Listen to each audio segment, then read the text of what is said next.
Hi friends, welcome to Mayu stitching. இந்த வீடியோவில் நான் இப்போ ஒரு டைம் மேனேஜ்மெண்ட் டிப்ஸ் சொல்ல போகிறேன்.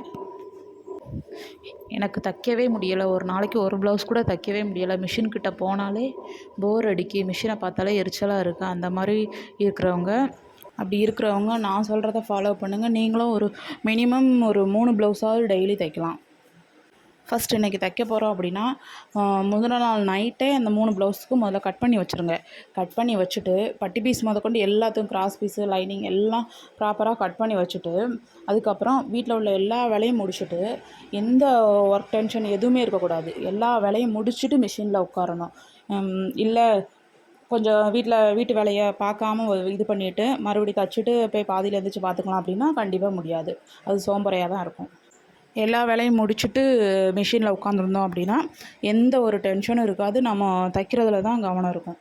ஃபஸ்ட்டு தைக்க ஸ்டார்ட் பண்ணுறோம் அப்படின்னா, நம்ம இருக்கிற இடத்துல இருக்க குப்பை எல்லாத்தையும் முதல்ல க்ளீன் பண்ணிவிட்டு, மிஷினில் ஏதாவது சின்ன சின்ன திங்ஸ் இருந்துச்சுன்னா அதையும் எடுத்து முதல்ல மிஷினையும் க்ளீன் பண்ணிவிட்டு ஃபஸ்ட்டு உட்கார ஸ்டார்ட் பண்ணணும். அதுக்கப்புறம் அதுக்கு அந்த 3 ப்ளவுஸ் எடுத்து வச்சுருக்கோமோ அதுக்கு தேவையான நூல் எல்லாத்தையும் எடுத்து வச்சிடணும்.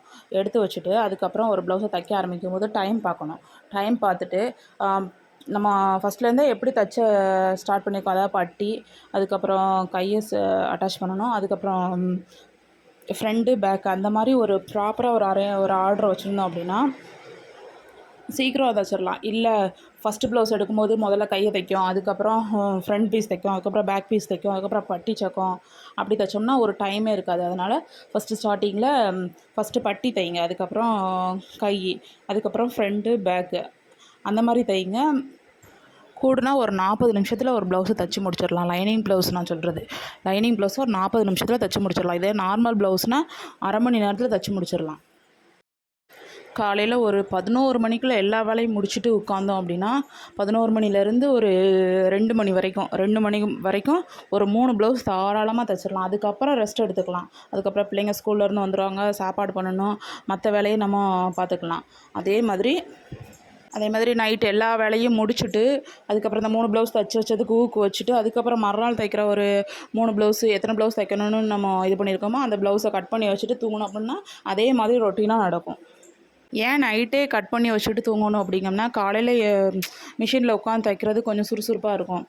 இதுவே நம்ம காலையில் வந்து அதுக்கப்புறம் அந்த ப்ளவுஸை எடுத்து கட் பண்ணி நூலை எடுத்து அந்த லைனிங் பீஸ் எல்லாம் தேடி கண்டுபிடிச்சி எடுத்து இது பண்ணக்குள்ளேயும் போர் அடிச்சிடும். அதுக்கப்புறம் சரி நம்ம பிறவு தைச்சிக்கலாம், கொஞ்சம் ரெஸ்ட் எடுத்துக்கலாம் அப்படின்ட்டு விட்டுருவோம்.